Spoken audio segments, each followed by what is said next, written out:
Soybean पिकाच्या वाढीच्या अवस्थेत त्यावर पाने खाणाऱ्या अळीचा प्रादुर्भाव मोठ्या प्रमाणात आढळतो. यामध्ये तंबाखूवरील पाने खाणारी अळी नावाने ओळखली जाणारी ही कीड सगळ्यात जास्त नुकसान करते. त्यामुळे या अळीचं नियोजन आपल्याला सुरुवातीपासूनच करणं गरजेचं आहे. पण कसं करायचं हे नियोजन जाणून घेऊयात आजच्या या व्हिडिओमधून. तंबाखूवरील पाने खाणारी अळी हिचं नाव असं का पडलं असा विचार तुमच्या मनात आला असेल ना. तर ही अळी शास्त्रज्ञांना सर्वात आधी तंबाखूच्या पानांवर आढळली आणि ती तिची उपजीविका मोठ्या प्रमाणावर तंबाखूच्या पानावर पूर्ण करत असते.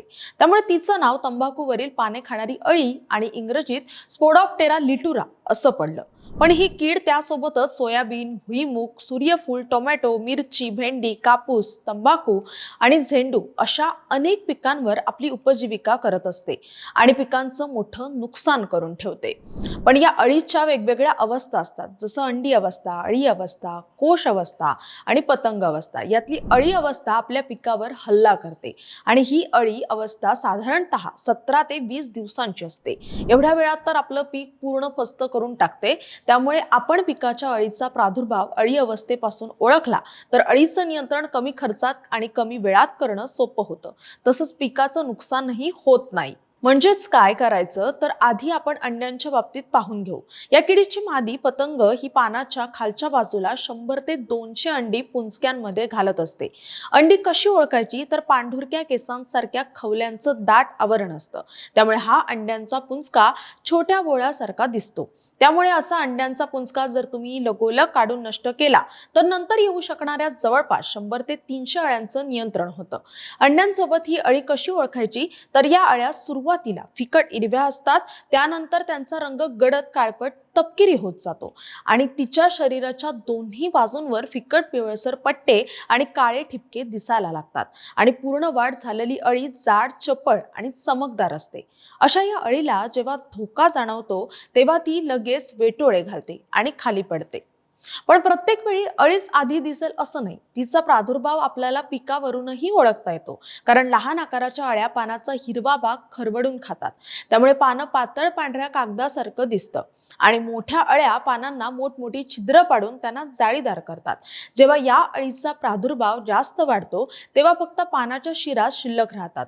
अर्थात असं होतं तेव्हा आपल्याला पिकांची वाढ खुंटते आणि उत्पादनात मोठी घट मिळते आणि पीक जर फुलोरा शेंगा लागण्याच्या अवस्थेत असेल तर मोठ्या अळ्या फुलं, कळ्या आणि शेंगांवरही आक्रमण करतात. त्यामुळे नुकसान आणखी वाढतं. त्यामुळे आपल्याला पिकांचं रक्षण करण्यासाठी या किडीचं नियंत्रण करणं अत्यंत गरजेचं आहे. यामध्ये आपण आधी सांगितलं तसं आपण पिकाची नियमित पाहणी करून अंड्यांचे पुंजके आणि समूहाने दिसणाऱ्या लहान अळ्या गोळा करून टाकायच्यात.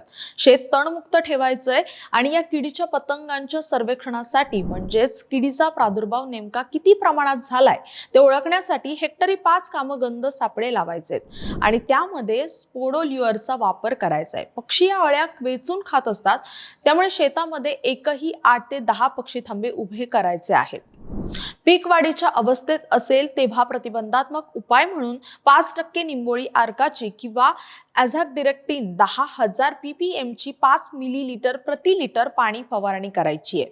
याशिवाय अळीचा प्रादुर्भाव दिसताच SLNPV 500 LE 5 मिलीलिटर किंवा मेटारायझिम रिले या जैविक बुरशीनाशकाची 5 ग्रॅम प्रति लिटर पाणी या प्रमाणात फवारणी करायची आहे.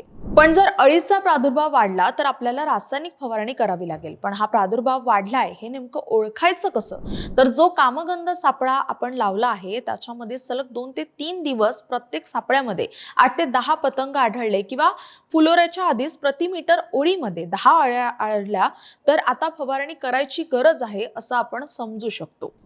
आता तुम्ही म्हणाल पण कशाची फवारणी तर यामध्ये आपल्याकडे अनेक पर्याय आहेत.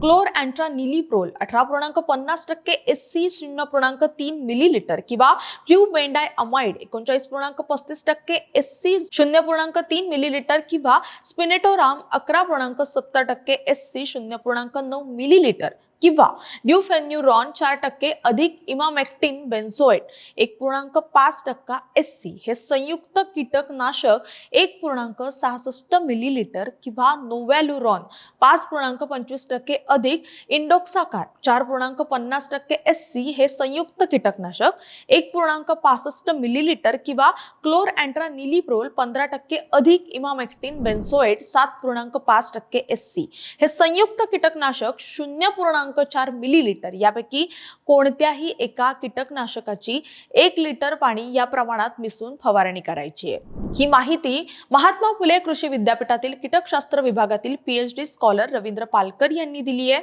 तुम्हाला ही माहिती कशी वाटली? तुमच्या सोयाबीन पिकावर अळीचा प्रादुर्भाव आहे का? आणि तिच्या नियंत्रणासाठी तुम्ही काय करताय? कमेंटमध्ये नक्की सांगा आणि अशाच शेतीविषयक माहितीसाठी ॲग्रोवनला नक्की फॉलो आणि सबस्क्राईब करायला विसरू नका।